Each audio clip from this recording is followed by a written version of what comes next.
আসসালামু আলাইকুম ভিউয়ার্স।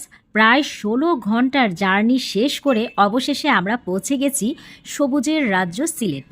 আর এখন আছি চা বাগানের শহর শ্রীমঙ্গলে। এই লম্বা জার্নিতে আমাদের সাথে কি কি অভিজ্ঞতা হলো, কোথায় থামলাম, কতটা ক্লান্তি হয়েছি, আর সিলেটে পৌঁছে প্রথমেই কি করলাম, সব কিছুই আজকের এই ব্লগে আপনাদের সাথে শেয়ার করব। তাহলে চলুন ভিডিওটা শুরু করা যাক। এটা কোন জায়গা? সিলেট শ্রীমঙ্গল থেকে আমরা খাওয়া দাওয়া সারবো, সারা ইনশাল্লাহ আমরা জাফলংয়ের উদ্দেশ্যে রওনা দেবো। তারপর আমরা সবাই হোটেলে ঢুকে পড়লাম, যে যার মতো ফ্রেশ হলাম। তারপরে কেউ ওয়াশরুমে গেল, কেউ দাঁত ব্রাশ করলো। তো একে একে সব কিছু করার পর যে যার মতো জায়গায় বসে পড়লাম। তো এই যে দেখেন, এখনও খাবারের কোনো ব্যবস্থা হয়নি। আসলে আমরা খাবার এক একজন এক এক রকমের খাবার খাবে, কেউ খিচুড়ি, কেউ পরোটা। তো খিচুড়ি যেহেতু তাড়াতাড়ি দেওয়া যাবে, কিন্তু পরোটাটা তো একটু সময় লাগবে, যেহেতু মানুষ ছিল অনেকজন। তো সেই কারণে খিচুড়িগুলো যারা যারা খাবে তাদেরকে আগেই দিয়ে দেওয়া হয়েছিল, আর যারা যারা পরোটা খাবে সেই পরোটাগুলো ভেজে রাখা হচ্ছিল, সবাইকে একসাথে দিবে তাই। তো এই যে দেখেন, যারা যারা খিচুড়ি খাচ্ছে তারা অলরেডি খাওয়া শুরু করে দিয়েছে। তো এরা প্রথমে খেয়ে আগে বাসে চলে যাবে, আর পরে থেকে আবার আমরা পরোটা খাওয়ার জন্য ওয়েট করছিলাম। তো ম্যাডাম খাওয়া দিয়েছে আপনাকে? খাওয়া দেয়নি? হ্যাঁ, এই যে চলে আসছে।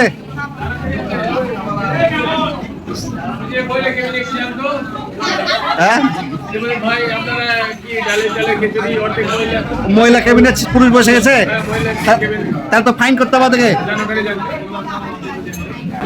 দেখেন দেখেন, সিলেটে এসে মহিলা কেবিনে এসে এই রাজশাহীর ছেলে পেলে বসে গেছে।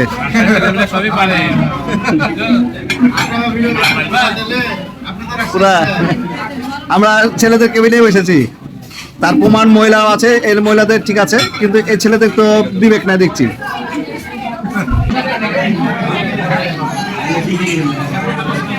খাবার দিল আমার জান পাখি কই। হোটেল থেকে বের হতেই চোখে পড়লো সারি সারি লাল রঙের গাড়ি।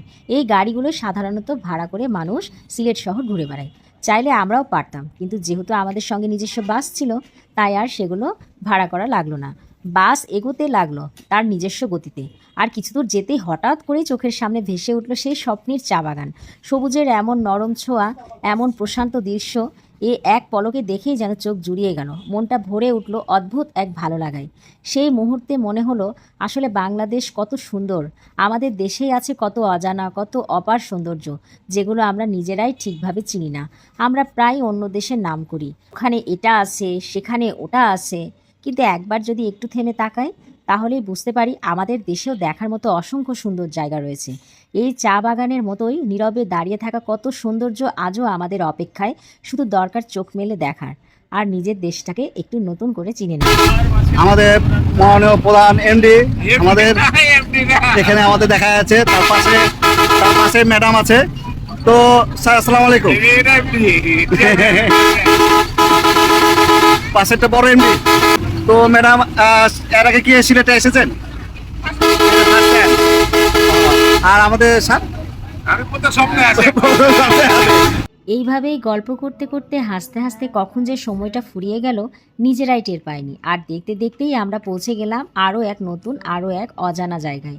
এই পথ চলার প্রতিটা মুহূর্তে আছে এক নতুন অভিজ্ঞতা, নতুন গল্প আর নতুন কিছু চমক। আর সেই সব কিছুই একসাথে দেখতে হলে আপনাদেরকে একটু অপেক্ষা করতে হবে আমাদের পরবর্তী ভিডিওর জন্য। তো আমাদের পরবর্তী ভিডিওতে কি কি থাকছে, এই সকল কিছু একটু একটু করে আপনাদেরকে দেখিয়ে দিলাম। তো যদি আপনারা আমাদের এই ভিডিও দেখে আপনাদের ভালো লেগে থাকে, তাহলে অবশ্যই আমাদের ভিডিওতে লাইক, কমেন্ট, শেয়ার করে দিবেন। আর পরবর্তী ভিডিও যদি দেখতে চান, তাহলে অবশ্যই আমাদের পেজটা ফলো করে রাখবেন। আল্লাহ হাফেজ।